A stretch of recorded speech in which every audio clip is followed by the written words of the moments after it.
What's up, y'all? It's DJ the Sports Blerd. I'm back. Hopefully you missed me, or did y'all miss me? I almost messed up my own intro here. All right, so I have a really good video. Again, you guys know I'm a nerd, so what do nerds do? Nerds always give you the numbers. And speaking of the numbers, I have potentially the number one hottest coach out here, right? The number one wide receiver coach in America, the number one recruiter. We're going to be doing a video about how this one man made Ohio State wide receiver U. But before we get into that, please take a second to, if you like college football, if you're a fan of college football, please consider subscribing to my channel, man. Take a second to hit that subscribe button. I really appreciate you. It really helps out with the algorithms. Like this video, share it with all of your friends. Comment below if you think that there's a better coach out there coaching wide receivers than the guy I'm getting ready to talk about. And speaking of the guy I'm getting ready to talk about, man, let's hop right into it. I don't even want to waste any time with this one. This is a really good video, I believe. I had to do a lot of research for this video, and I knew a lot about this guy already. At least I thought I knew a lot about this guy already, but the more research I did, the more I actually appreciated him. I'm a big time Ohio State fan. You guys already know that, okay? And this guy had a really solid career as an Ohio State wide receiver, but it's almost arguably that he's had a better career as an Ohio State coach. So I know you're wondering, who is the guy, right? Who is the guy in that picture? Well, the guy is no other than Brian Hartline. Now, this guy coming out of high school, 6'2", 179 pounds, not a huge guy. Came out of a school called Canton Glen Oak. A lot of talent came from that school. I'm going to name off a couple of for you. Dustin Fox, a great cornerback for Ohio State. Maybe the last great cornerback that we had from Ohio State. I'm joking. We've had quite a few from after him. We had a guy, Kostas Koufos. Okay, he was a center from Greece. Played at Ohio State, had a really decent NBA career. CJ McCollum also came from this high school, Canton Glen Oak. You probably know of him. The two guard who now plays with the New Orleans Pelicans, had a great career in Portland. And they also, this high school, I got to drop these two names on you as well. Very weird. Two people that came from this high school. One, Marilyn Manson, the rock star. You guys probably know of him. And then there's another guy, Mike Seifert. He also had a decent career as well. Now, at Canton Glen Oak, Brian Hartline actually started off as a quarterback, believe it or not. Now, his brother also was a quarterback, ended up getting to play in the NFL. But in his sophomore year, Brian Hartline actually moved to wide receiver, and it was his probably the best move that he could have ever made, okay? But not only was he a star wide receiver, he was also a star on the track. And his senior year in 2005, he won individual medals, state championships, and not only the 110-meter hurdles, but also the 300-meter hurdles. Now, the funny thing about that, I was actually at that track meet. I'm from Ohio. I was there myself. I ran the 400. I won. We placed in the 400-meter relay. So I was at the same track meet that Brian Hartline was at back in 2006. Now, that senior year in football, he actually broke his fibula and his tibia. However, he had compiled so many good numbers throughout his high school career that Ohio State still offered him a scholarship. He had done everything he needed to do to earn a scholarship to the Buckeyes. Now, by the time he came to Ohio State, he wasn't really a huge recruit. He did come in with the class of 2005, which had some studs already. You might have heard of a guy named Ted Ginn, which was part of that recruiting class, overshadowed by Brian Hartline, but still was a very good signing for Ohio State. Unfortunately, that very first year, his freshman year, he got redshirted. But as a redshirt freshman, he came back in 2006 and played in all 13 games. Even had some decent stats. I mean, he only had 17 receptions for 256 yards and a touchdown. But if you think about contributions from a freshman, that's a lot for a freshman, especially playing on that type of level. And what did he do the next year? He only took that level higher. So in 2007, 52 receptions, 694 yards, and 6 touchdowns. Now, unfortunately, in 2008, he had a pretty big dip in his production, 21 receptions, 479 yards, and 4 touchdowns. He ended up leaving after that year, and a lot of people around Columbus, I remember when he left, they had no idea why he wanted to leave. There seemed to be some issues there. He had Terrell Pryor throwing him the football. Not really sure if he really even liked Terrell Pryor, let alone, enjoyed him as his quarterback. If you know anything about Terrell Pryor, heck of an athlete, right? Amazing athlete. However, he wasn't the best thrower of the football. I'm not talking about the guy. I'm just stating some facts here. Anyways, when he left Ohio State as a wide receiver, he had really, really good numbers. I mean, he was part of 4 Big Ten championship teams. He had over 1,400 receiving yards. He had 12 touchdowns, really solid numbers, and the amount of time that he was there. So let's go to the NFL. In 2009, Brian Hartline was drafted to the Miami Dolphins in the 4th round, pick 108. All right. Came out hot as a rookie. I mean, he had 31 receptions for over 500 yards and 3 touchdowns as a rookie in the NFL.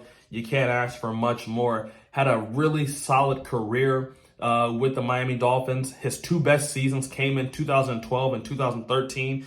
And 2012, 74 catches, almost 1,100 yards, 1 touchdown. As a matter of fact, that season in 2012 was so good, the Dolphins ended up signing him to a 5-year, $31 million contract heading into the 13th season. And how did he repay the Dolphins in 2013? I'll tell you, 76 catches, again, over 1,000 yards, 4 touchdowns. I mean, the guy was an absolute stud. Now, in 2014, he did actually get hurt. He ended up missing the last 4 games. And he was then traded to the Cleveland Browns in 2015. But he ended up having really good stats in Miami. Out of 6 seasons there, he only missed 4 games, and he had almost 300 receptions. He had over 4,300 yards receiving, which puts him 8th in receiving yards all time for Miami Dolphins, and he had 12 touchdowns. Weirdly enough, he also had 12 touchdowns at Ohio State. He had an okay season with the Cleveland Browns in 2015. Nothing to really write home about. 46 receptions, 500 yards, and then 2 touchdowns. He was then released by the Cleveland Browns after that year and ended up retiring from the NFL shortly thereafter. Now, what did he do after the NFL? You may ask, and I will tell you that is an excellent question, because this is how this gentleman ended up making Ohio State a wide receiver powerhouse. I just wanted to give you some of his backstory so you can understand and then appreciate the greatness of Brian Hartline, okay? So, after spending a couple years out of football, in 2017, he joined Ohio State. He joined the staff as a grad assistant. And it was really perfect timing when you think about it, because the wide receiver coach at the time was a gentleman named Zach Smith. And if you're from Columbus, if you're an Ohio State fan, if you know anything about Ohio State around that time, you know Zach Smith was part of a huge controversy that centered around domestic violence and his wife. It was actually such a big thing here in Columbus that Urban Meyer ended up starting that season suspended for potentially hiding some damaging information about Zach Smith and his situation. But, as a result of Zach Smith getting fired that year, Brian Hartline was a beneficiary. He was actually upgraded and promoted to interim wide receiver, and he did such a good job That in December of 2018, he was named the permanent wide receiver coach. Now, this guy had almost immediate success. In 2020, he was named to the AFCA 35 under 35. Okay. Now, what is that? Have you guys ever heard of the Forbes 30 for 30? Now, the Forbes 30 for 30, they take 30 people under 30 years old who have just crazy influence and just different genres and different walks of life, right? It's 30 influential people. Same thing with this. So the 35 under 35 pretty much recognizes future leaders in the coaching ranks. And you know what? It didn't even stop with that. In 2020, he was also named by 24/7 Sports the National Recruiter of the Year. Now, taking consideration, this guy just got here in 2017 as a grad assistant. Look at everything he's been doing in just the past couple of years. And I mean, it was only a couple of years ago he was promoted to the wide receiver coach. Now, ask yourself this: who did he recruit to make him the National Recruiter of the Year in 2020? Well, there were quite a few people, but I'm going to stick with the wide receivers, okay? Now, he recruited and signed, by the way, a 4-star wide receiver named Mookie Cooper, another 4-star wide receiver named G. Scott Jr. Now, both of those players have had kind of minimal impacts at Ohio State. Their careers haven't panned out just like they wanted it to. However, in that same draft class, there was another 4-star wide receiver, and he went by the name of Jackson Smith-Njigba. And y'all know what he was capable of. Y'all know what he did when he came to Ohio State. I mean, put up some video game numbers.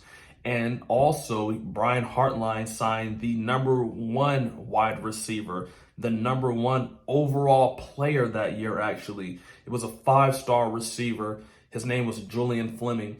Julian Fleming, it took him a while to kind of get going, but now that he has been going, he has been absolutely hot. And speaking of absolutely hot, let me tell you about some other players that Brian Hartline picked up. Now, in the 2021 season, he was promoted to the passing game coordinator. It's not really a huge difference between wide receiver coach and then passing game coordinator. You have a little bit more input of what the offense does. That was kind of my general takeaway from, when I actually Googled what a passing game coordinator does.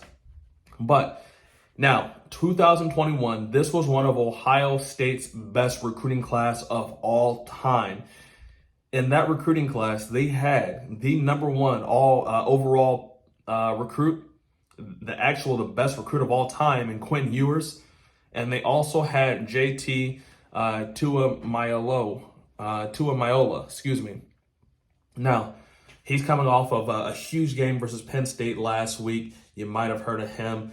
Quinn Ewers, JT, they were both 5-star overalls. Oh, but another 5-star they had, a guy by the name of Travion Henderson. Another 5-star they had, a guy by the name of Emeka Egbuka. And don't forget, in 2021, they also signed a couple more 4-star wide receivers. Jaden Ballard was one of them, but you might know another one. A 4-star recruit coming out of Philadelphia. His name was Marvin Harrison Jr. If you don't know him, you've been living under a rock for the last year.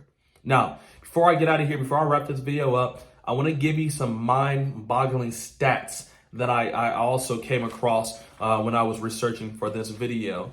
Now, out of the top 10 top-rated Ohio State all-time recruits at wide receiver, Brian Hartline has either coached or recruited 8 of them.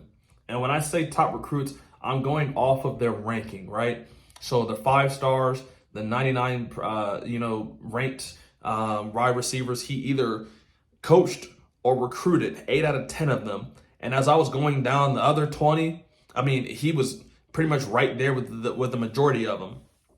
Some of the players in the NFL that Brian Hartline has coached, huge names, guys. And I'm pretty sure you've heard of most of these guys. Austin Mack, all right, CJ Saunders, Benjamin Victor, Chris Olave, Garrett Wilson, Noah Brown of the Dallas Cowboys, Paris Campbell, Michael Thompson, Curtis Samuel, and also Terry McLaurin. Huge asset. Brian Hartline has been to Ohio State, not just as a player, not even just as a coach. I mean, he's just been a huge asset to the university in general. I mean, he's just been a solid man. You never hear about this guy getting in any type of trouble. He is a player's coach. All the players seem to love him. He's teaching these guys more than just how to run routes. He's teaching them concepts. He's teaching them what to think when running routes, how to run a route, how to be a pro, how to live up to the fame when you're a huge college athlete. I wanted to make this video because I'm really not sure how much longer he's going to be at Ohio State. I mean, if you've looked at everything he's accomplished since he's been there, he has to be one of the hottest names out there in coaching. I know he's going to get his turn to be an offensive coordinator, whether it's at Ohio State or whether it's someplace else. And eventually he's going to be a head coach. I already know it, just because of everything he's been able to do in this short time. So I wanted to make this video. I hope you guys enjoyed it. Brian Hartline is pretty much single-handedly one of the reasons that Ohio State has now become wide receiver U. Can't really think of too many other colleges or programs out there that has produced the amount of talent in this short time that he's been able to produce. So I hope you guys really enjoyed this video. If you're still here and haven't subscribed, man, what are you doing? Go ahead and hit that subscribe button. Hit the like button. Tell me, comment below. Tell me where I was right. Tell me where I was wrong. Tell me the next video that you guys want to see. But until then, I got nothing left to say. Thank y'all.